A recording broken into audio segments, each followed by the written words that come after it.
Hello and welcome to Matthew 7:7 Network. My name is Freeman Singh, short for Singer and Kabo, and this is the Book Review Hour. Now, just before I jump in it, I want to say thank you so much for joining us. We hope that you enjoy this program and everything we have put together for you today. And be sure to leave us a message with some feedback.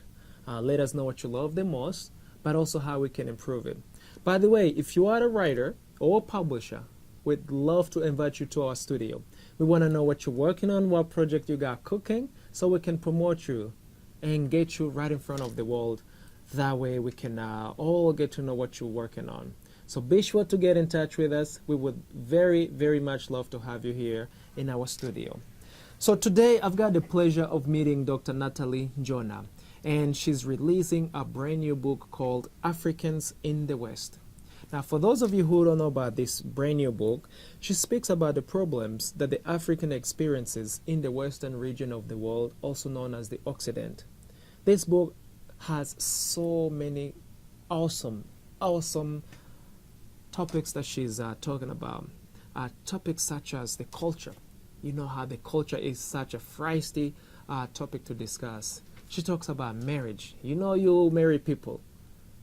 This is an amazing topic to talk about. She's talking about religion. My goodness, religion. And she's also talking about education. These are all topics that we all care about. We are so diverse in our opinions about all these topics. And guess what? All of us, we are more than interested in gaining more and more information in it. So without any further ado, let's jump right in.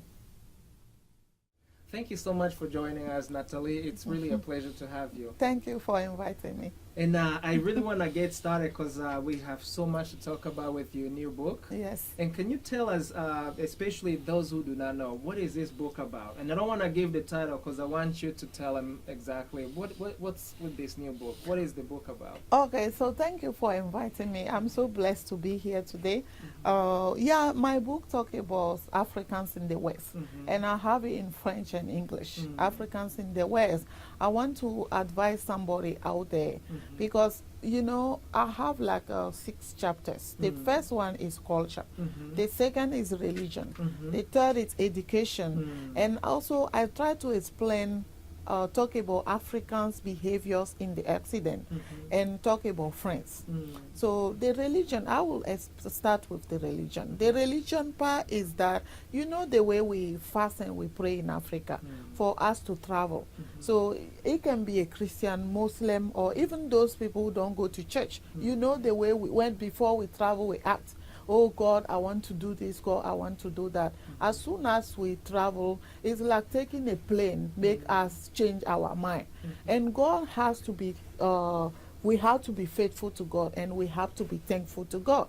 But we African, as soon as we travel, God does not exist anymore. That's why we face all kind of difficulties in the Occident. So I want to talk about that and explain to my African brothers and sisters that they everywhere in the world, God is universal. He is everywhere. You say you have to be thankful and faithful to Him. What you were doing before He blesses you, as soon as you travel, you have to continue doing the same for Him to bless you. So let me make sure that I understand you well. Okay. Is it the impression that you have that most of Africans, when they come to the West, they forget to, time to pray, or they actually don't even go to church, mosque, or whatever? Is that the understanding here? Yeah, sometimes they don't even go to church. They are so busy. I'm working, I'm busy. You know, you have to pay tithes. God say what? When you work, give Him 10%. I understand you are busy. Okay, are you paying your 10%?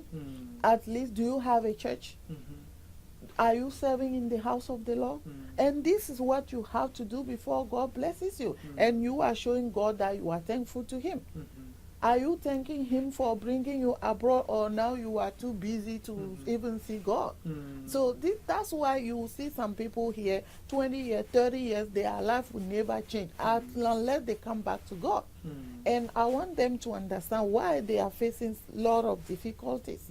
More the jealous people and fighting people and don't have time to go, more they will face challenges. This is what I want them to understand. And second is that you are busy, but at least you can find one Sunday or one time to go to church. Why don't you go to church? Before you have time to go to church, and now you don't have time to serve God anymore. And this is not fair. And I think we have to be thankful to God. You know, in the religion part, I didn't talk only about that. I explained African churches, pastor's wife, and all these things.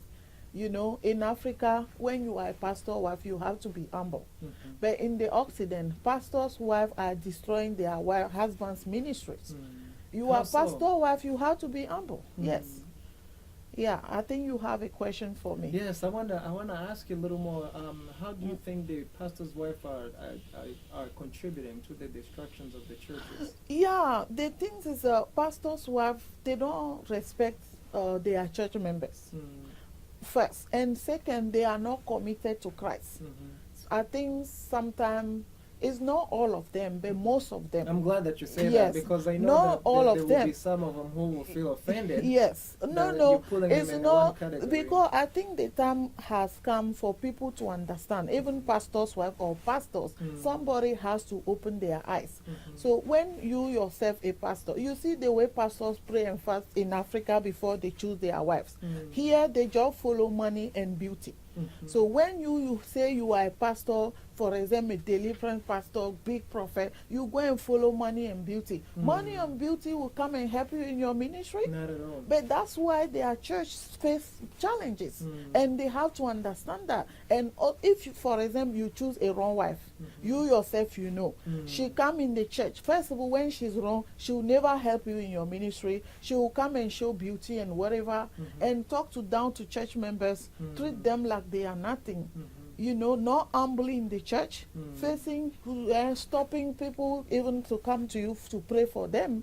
So how come you, pastor, this kind of wife, you join her to fight an innocent person when she will come to talk to you, this member did this, and that's why when you join your wife to challenge or to fight an innocent person, God also will deal with you. That's why at the end you will see those kind of pastors, their church collapse, and the same wife will divorce them, and they will face a lot of things. They have to understand that nobody, you know, you cannot marry a humble wife and you face all these challenges in your church. So do you think that when they come to America, meaning families, African families, especially those who have been grounded in the gospel in Christ, as they move from Africa and coming to America, you think that at times the wives might not necessarily push forward or push the husbands to be strong in the Lord, or the wife are just ready to go since they have been I don't want to say entrapped, but sometimes I know that there is a feeling of when I'm in the West, I can do whatever I want to do. You know, my husband, don't tell me this and don't tell me that. Do you think that maybe coming to the West also influences the behavior of the wives of the pastors? I think the fearing one are always different. Okay. Do you fear God? Are you a fearing God person? That's the difference. If you doesn't matter you are in the Occident, if your wife, you choose somebody God himself gave to you, you know she's a fearing God person. Do you think she can change? Where I am, I received God very young. I really fear God. The reason why I'm doing what I'm doing also because I want to be thankful to God. Indeed. Why I'm in the Occident, why I didn't change my mind? Because it was already I engraved fear inside God, of you. and that's the difference. The fearing God pastor's wife are always different, and you will see the way they support their husband ministry. Now the ones they choose for beauty and money, they don't even know God. They are the one who help them to collapse their ministry. And you, pastor, you yourself, you say you are a pastor. Do you fear God? Do you fear God? If you really fear God, you won't join your wife to fight an innocent person. That is true. You pray and you can see in the spirit. So that's the difference. And they have to understand that's why their churches collapse at the end and the wife fight them to divorce because themselves they are offending God. Yeah, that's why I want to talk to them. I'm not talking on somebody. Of course, I'm of I'm course. advising somebody on what to do to be protected by God. That's the difference. But I also do believe that I truly believe that as the people who fear God, we also have to come to the point where we matured enough to accept advice, to accept counsel, and not to feel offended, especially the ones that we don't necessarily want to hear.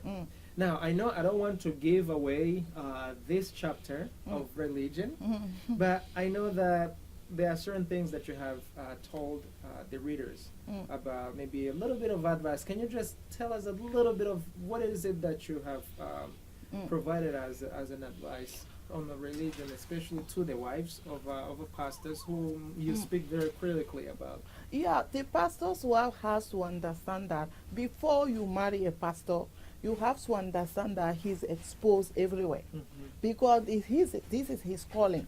Your husband is there to praise God, but not there to praise you. They have to understand that. So when you are too much jealous and you are too much this, for at the end you will lose. Because God is above. Yes. This husband you are following, jealousy, stopping him to pray for God people. God himself can stop you to have your husband. God unite two hearts. He can divide two hearts. Absolutely. And they have to understand that.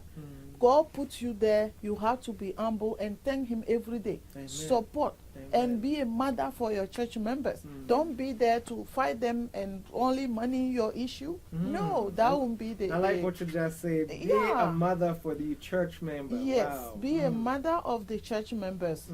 Advise them, love them, and this is only the way God can bless you to be above them.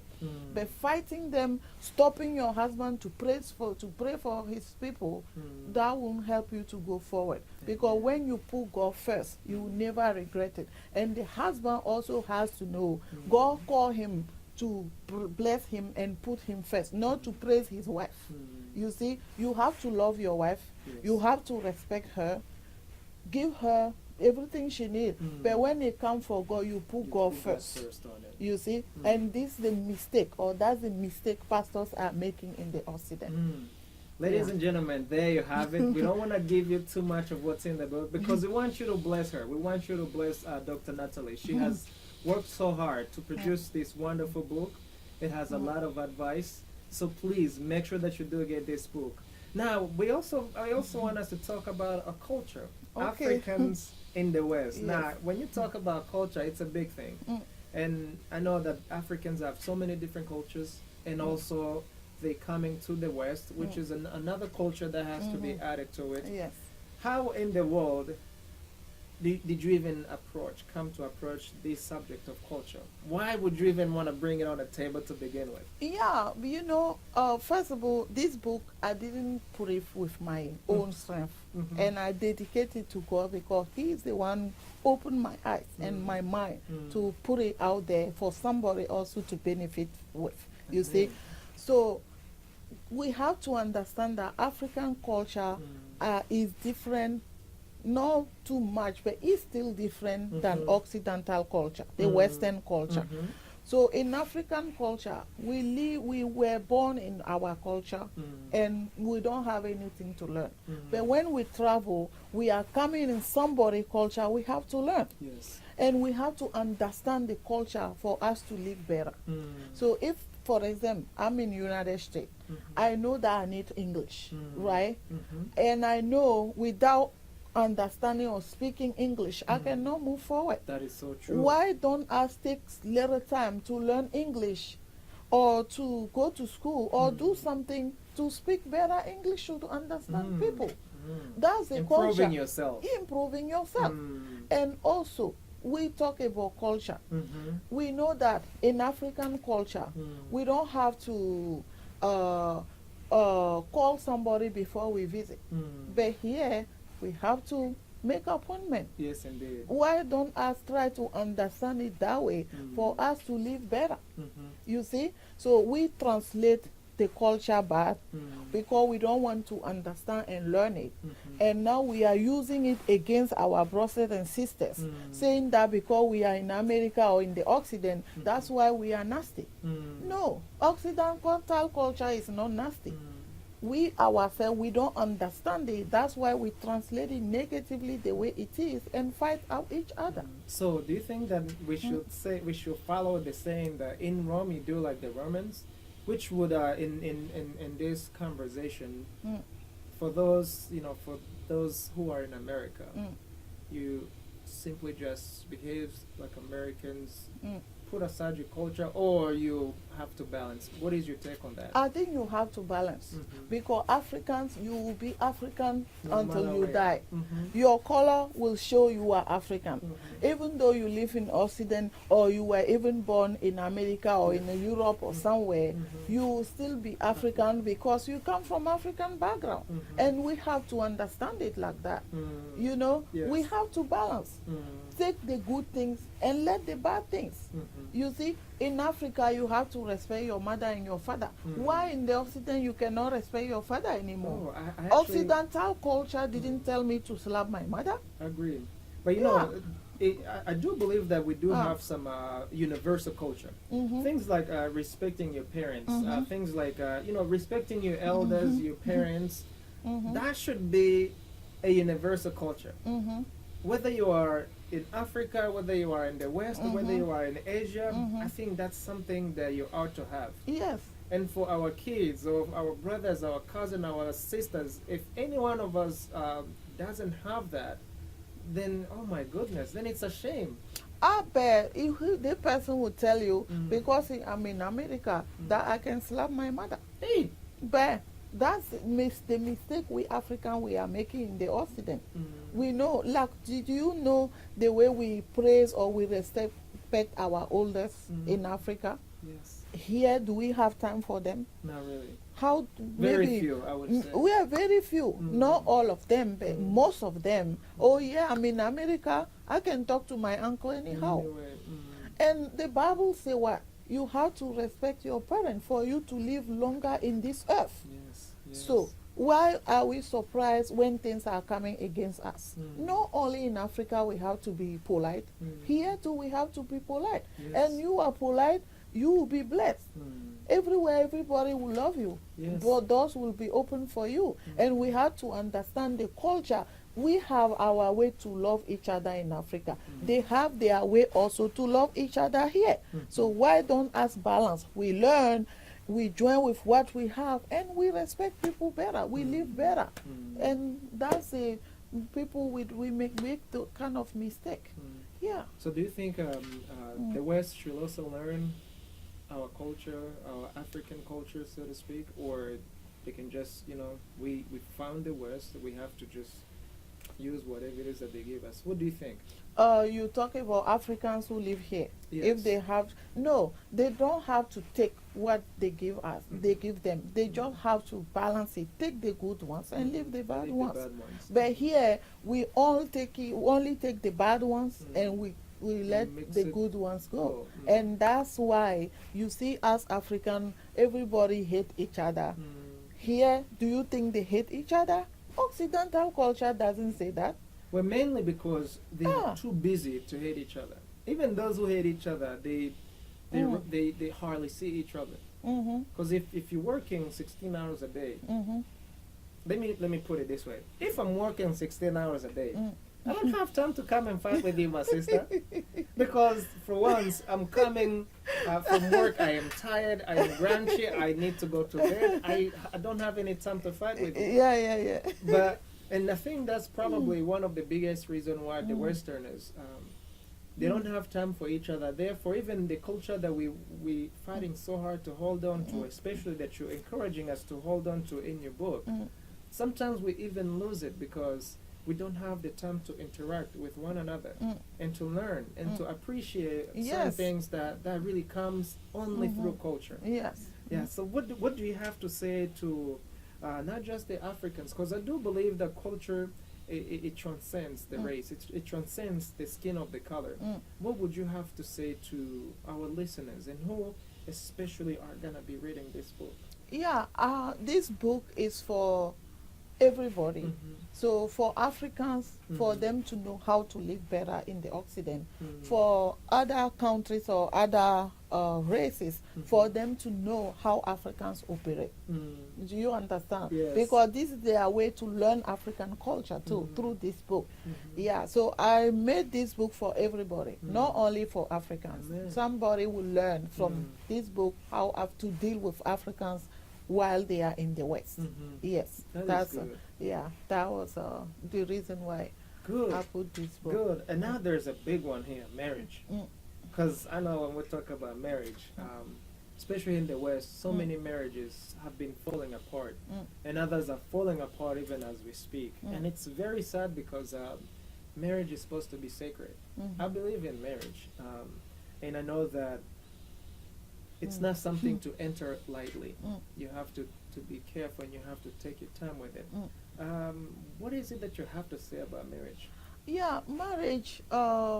I in my book I focus on people who bring women from Africa. Mm-hmm. You see, so the things is they don't take their time like you just say. It's Mhm. not something you just enter. Mm. You have to take your time. Make sure Mhm. before you commit. Mm. So the things is when they meet women here, Mm. they still have their 100% African mentality because they don't want to balance in the culture. Mm.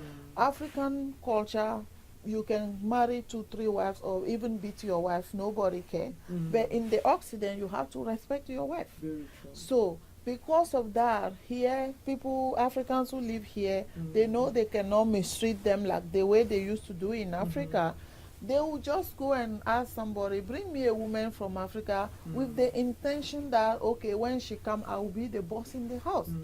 But the things is the same way when he came here, he learned other culture. The same way the person will come and learn other culture. That's true. And when they bring them, they want to be too much boss. They want to treat them like Africa. They want to mistreat them. And that doesn't work. So before even they choose their wives, they make mistake. Let me explain to you why. First, maybe you come from a big family. You travel abroad. You were in different culture for a while. Now you are asking your uncle to bring you a woman for your village. How come you, a city guy, plus you travel in the abroad, you marry a village girl, jumping like that in some culture?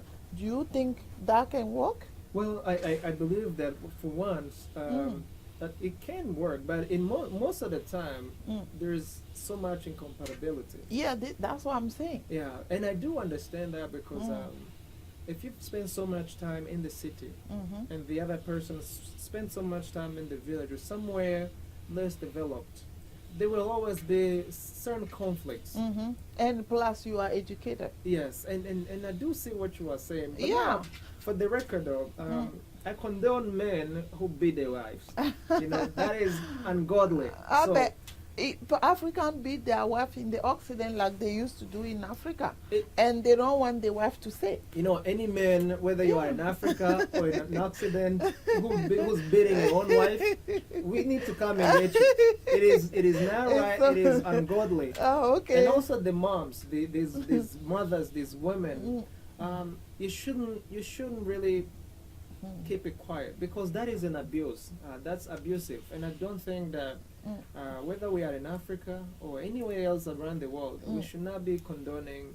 We should not be encouraging abuse, because abuse in any form is still abuse. Yes, it's true. So marriage should not be a vehicle for abusive, for abusive people, for abusive, license. It should be, if anything, personally, I feel like it should be a way to nurture you, to grow, to allow you to grow, to learn one another, to appreciate one another, to love one another, and to really become an added value to the society on it. Yeah, but let me explain to you again what I say, the advices that I gave for the marriage. So first of all, if you are highly educated and you come from a big family, you travel in abroad for a long time, and you want to bring a wife from Africa, choose somebody also. If you have a master's degree, choose somebody who have at least associate degree or bachelor degree. And in that case, you have the same level. Why not master? Yeah, why not master? It can be possible, but at least you have master. Choose at least somebody who have associate or bachelor degree. Because you have the same language, you have the topic to discuss. But if you are highly educated masters and your uncle bringing you a woman from village, I'm sure you have issue. And second, when you have at least associate degree, choose somebody who high school at least, and you have the same level, the same thing. You are low, choose somebody low, and you have the same mind. But if you are a Christian, very born again, prayerful, choose somebody who pray. Don't go and the mistake is that because, oh yeah, maybe you meet somebody nice here, you don't want to marry the person because he's not from your village or your even sometimes the same country. Oh, I don't want to marry because you are not from my village. You see, and he will bring somebody for his village or for whatever, and that won't work. You see what I'm saying? Yes. And or are you ready to marry, or you just need sex? Because sometimes also we are not ready. We call loneliness or sex or something, and that's why we are rushing into something for us to bring us women. We don't even know. We never met before. And as soon as the person arrives, you see this is not what you are looking for. And as soon as 2-3 times your sex finish, you start feeling, you will start mistreating person. Oh, now don't get me started, because I know there are a lot of men and women whose intentions are sexually attractiveness and sexually you just want to be fulfilled in that in that nature. But I think marriage is more than that. Yeah, more than that. And it ought to be respected as such. Wow. Yeah, that's why marriages are collapsing in the Occident. But and also, men or women, when the person comes, they have to respect them.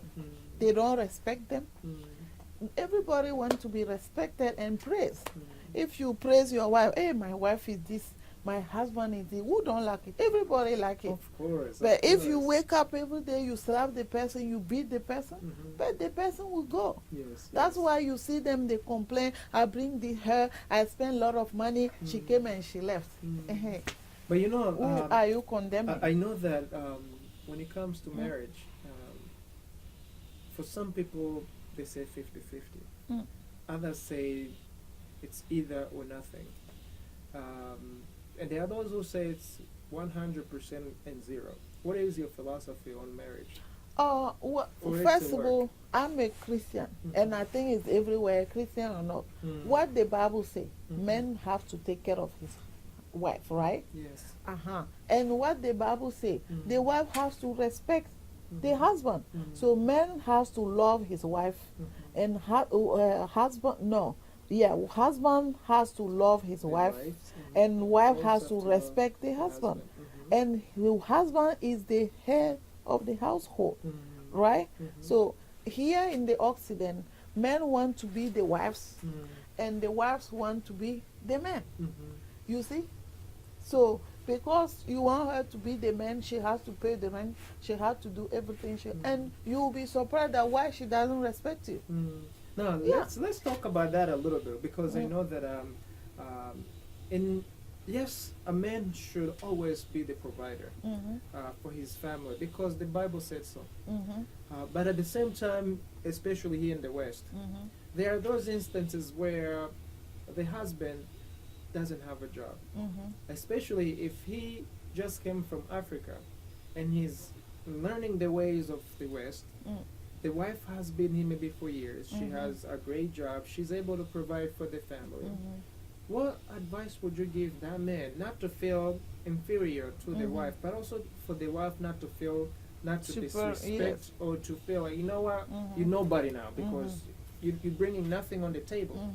So you can just be quiet and let me do the thing. What would be your advice in such a way that that family stays together and the marriage becomes stronger, even though for the time being that husband, that spouse, isn't able to provide for the family? Okay, the first of all, Mm-hmm. I'm coming back from where I was coming from. Mm. The Bible say what? Mm-hmm. Man has to love his wife, and you, the wife, you have to respect your husband. Yes. That's matter the situation. That's why you, when you marry, they say you will be together for the worse and for the what? For the better. Better and for worse. Oh, yes. Mm-hmm. So you commit. Mm. This is the situation he's facing. Mm-hmm. Everybody has to support each other because it can be you also the next day. Mm-hmm. You see? They always say. Oh yeah. Mm. Today the husband is suffering. You are proud. Tomorrow it can come against you. Yes, God is the yes. one who gives jobs, the good jobs, everything. So for me, you have to respect your husband. That's Despite matter the situation. because everything belongs to you. You together. Your money belongs to him too. Yes, It's not yes. because you are in the Occident that you don't have to respect him. And he also, since the wife is doing everything for her not to talk to him down, he too has to show her love. You know, he has to show her love. Since he's in the house, when the wife arrives, I hope he will help her also. Yes. You know, And that's critical because Yeah. I know that the majority of African men, they have very little knowledge or do not even want to participate when it comes to anything related to the kitchen, for example, or household management. Because they say, you know what, my wife has to take care of that, therefore is your job. Now, if you have to go to work, you go in there, you're spending 8 hours, 9 hours, or however the main hours. I should not expect you, or at least let us not expect her to come home and we say, go cook for us. Yes. Huh? Because then it's not right. Yes. Then that's not loving you because you're sacrificing for the moment, for the whole family, and then we not making any effort to help in the in the household. Now, I know that it's big, and I want to find. I'm curious to know what is your stand on men who don't want to cook, who don't want to sit in the kitchen or stand in there to even just to learn how to make tea, for example. Oh, so before, if it's my husband, for example, before I marry him, I know. Yeah. So I will just support him like that. He doesn't want to make tea, I'll give it to him since I love him. So what happens then if he's out of job, you working 16 hours a day, you come home, you're hungry, and he say, my wife, I need you to bring the food. No, I need you to bring the tea. I hope my husband will. won't be like that. No, I don't want even to think about that. But I'm sure no man will really do that unless something is wrong. Yeah, unless. So, because I know that they are, it might sound very funny, but I know that there are families who are struggling in on that side. On a serious note, how would you maybe advise or encourage that family to work those differences so that the man humbles himself and learn how to help and learn how to acknowledge that my spouse, she's working very hard because she loves us all. It's not about me being the male, or it's not about the ego. How would you tell him to just calm down and to become a team member? Yeah, like I said before, the Bible say, men or husband, love your wife. A man who love his wife will never do that. Because when you love somebody, you want to do good to the person. You see? When you love somebody, you want to give your best. And the same way, as soon as you do that, the wife will respect you. She will give you everything. So when that one is, you miss it, you don't love your wife, this is where this kind of, attitude arrive and problems start. So just respect your wife or love your wife, and you, wife, respect your husband, and everything will be solved. Yeah, this is now tell me what this, I can say. Because I know that there are a lot of Africans who come here and they either meet other Africans, they get married, or they meet Americans, African Americans, or whoever that's been in America and they get married. And sometimes they don't necessarily even have to be of a Christian background. They could be in any denomination. Now, what do you have to say about those two loving birds who get together and have not really invested a lot of time, knowing especially they the religion background, because I know it becomes a huge issue later on in life. How do you think that marriage um, how do you think that marriage um, get to be formed in such in that way where you have no idea, you maybe don't believe in religion, Mm. or not necessarily, you're not necessarily a religious person, Mm. but at the same time you do believe in God. So for those people who marry but they have different background in religious, Mm. how do you see them strengthening their family? Some of them have very successful marriage, Mhm. but others struggle. Yeah. How would you recommend, especially if they start off on those grounds, Mm. for them to be more closer and united? Yeah, for me, I can say, I'm a Christian. Mm-hmm. And for me, you, when you are Christian, Mm-hmm. just you go to just like church, just like that. You Mm-hmm. can marry somebody also who just go to just to church, just like that. Mm-hmm. But when you are faithful, committed, Mm-hmm. really highly, marry somebody with that level. Mm-hmm. Because when you don't have the same level, that Mhm. thing will bring a lot of issue. Yes. Because it's not because they want to do it, because they won't understand each other. You see, because the other Don't person who understand don't each other. have that level would Mm. think that the other one is doing too much. Mhm. You see, but the other one also has too much, would Mm. think that this person doesn't want to do anything. Mm. And it will bring a lot of issue, or he will understand why the other one is doing like that. And it's better when you are committed, faithful one, marry a woman like you. This is exactly the same as say for pastors. They marry women who doesn't know God Mhm. and come and help them to destroy their ministry. It's the same thing. Mm. It's very the same thing I was saying. Yeah. Oof. I want to say more to that, but I don't want to give away the book because we want you to come and support her. Yeah. Now, tell us exactly issues of Africans in the Occident or in the West. Mm. Now, why would you pick this topic exactly? Oh. Have you seen so many issues that you feel like you have to write about No, it? I didn't say issue. I say Africans' problems in the Occident. Mhm. You see, I want to show what is our problem. Okay. Our problem here is that since we don't want to understand the culture, since we don't want to, to live better, we transform everything negatively, and we are nasty, we are jealous, we destroy each other, we are always there to wait for who downfall for us to make fun. This is Africans' problem in the Occident. In Africa, honestly, we are not like that. Occidental culture is not asking that to be like that too. Why we arrive and we are so nasty?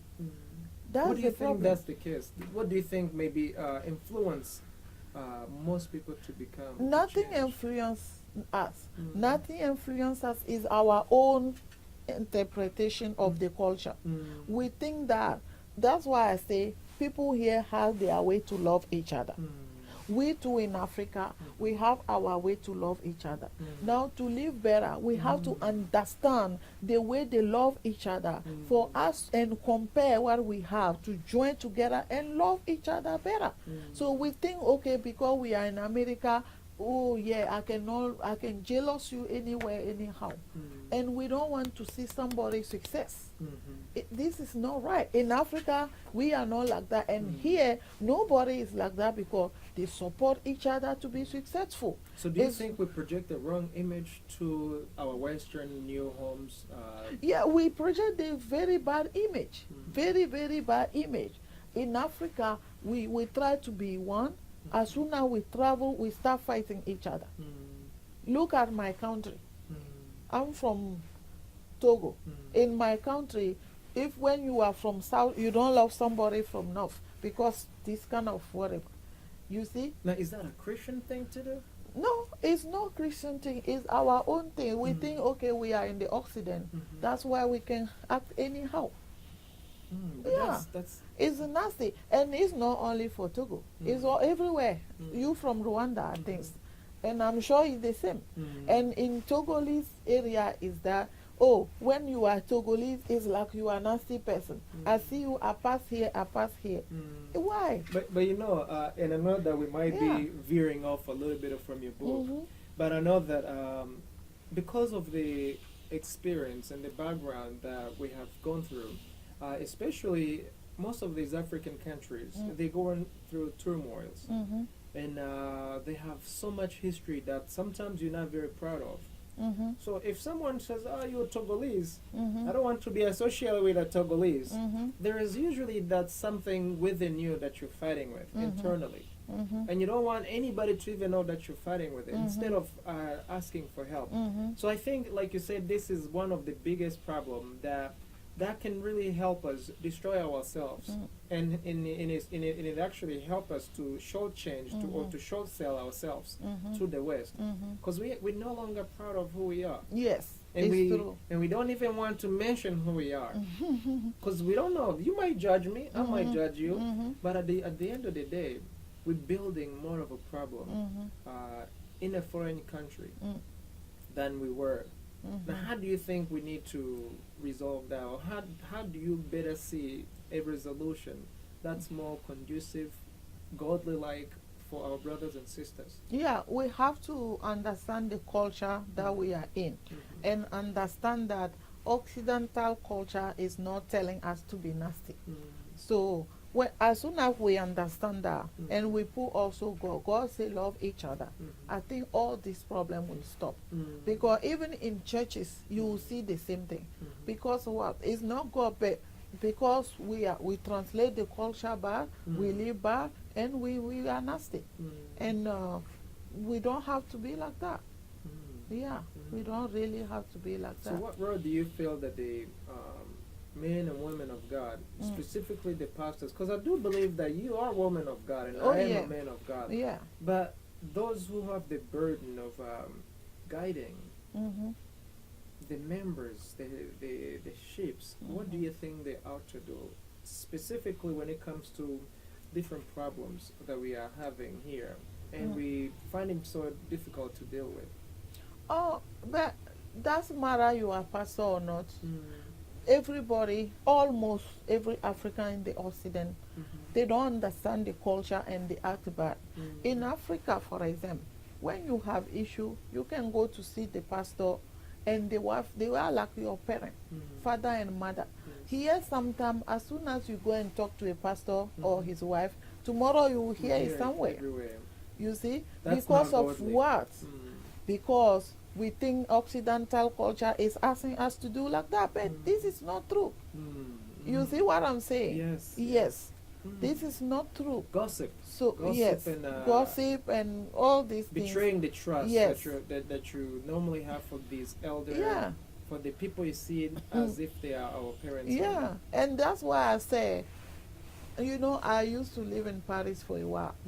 Some in Paris, Africans there, they try to be more hypocrite, but they will help you anyway, but they will turn. But here in America, people are so nasty, you know, bitterness. Yeah, Now, do you bitterness. think the bitterness is because of, is it a lifestyle or is it because they just have too much trouble on the shoulder? No, it's not too much trouble. Let me explain to you. Usually in Europe, Africans who travel in Europe are educated. They go usually to continue their education. But Africans who come in United States, since I think 10 years ago, the government here, you know, allow people to travel to come and get better life. So people, and for when they started, they don't want people who have degrees and all these things. They want people who never go to school because, you know, people even don't have high school because here they need people to work and all these things. And that's why most of Africans who come here in United States, they were not educated. And when you see somebody who came from village 100% jump into some culture, higher level, you see they transform it bad and they live bad. I think this is the source of all these things. But I also do believe that to a certain extent, the host country, in this case here in the U.S., they also want each and every one of the people who are living here to know as much as possible and to appreciate as much as possible the Western culture. And not necessarily that you have to drop your own culture, but to understand it. Because sometimes I know that there might be a way that you can do something, Mm. and then it gets to be misunderstood Mhm. from a Western perspective. Mhm. So that bridging of a gap, Mhm. especially in this case, if for us who are having a lot of trouble, a lot of problems, Mhm. either explaining ourselves or understanding the culture here, Mhm. what do you see as a best way to deal with the Western culture in a such way that we bridge the gap, we balance our culture, and we still succeed in this land? Yeah, this is what I say. They Mhm. have to understand it, Mm-hmm. the way they operate here. So they have all kind of resources. Our problem is that Africans, we don't lack culture. You know, since Africa, we don't lack culture. But when we study culture and we are interested to learn somebody culture, we will live better. Yes. But we don't want to learn somebody culture. This is what I say. When we see culture thing, we don't take it serious.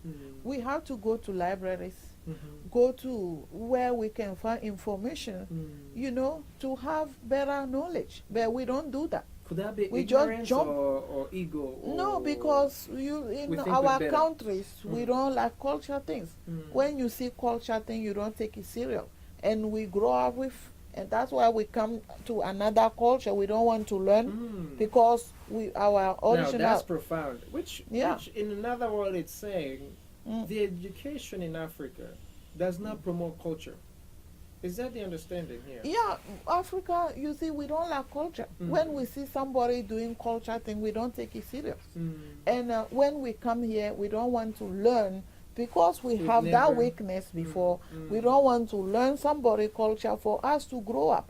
And we have to take advantage of Occidental culture.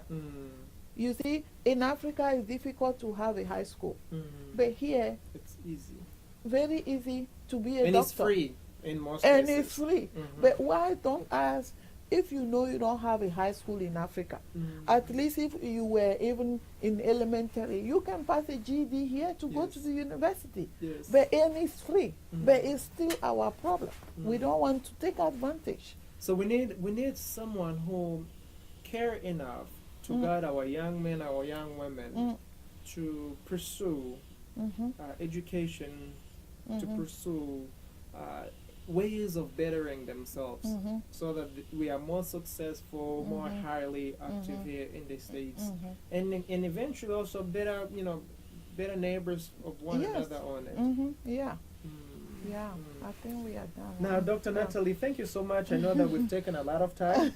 We want you to check out this book. It has a lot of good information. Please do check out this book. Africans And in also, the West. we'd like to find out, how do we find you on the internet? Do you have a website?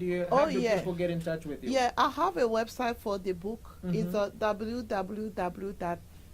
www.africansinthewest.com. Amen. And you can buy it there, or you can go to Amazon and you can also find it there. You hear And it there. sometime in local bookstores, Bookstores. you have it also. Good. We make sure Yeah. that we put that link there, The www.africansinthewest.com. .com. All right. Thank you so much, Okay, Dr. thank you Nathalie. for It was a inviting pleasure me. having you Thank in. you so much. All right.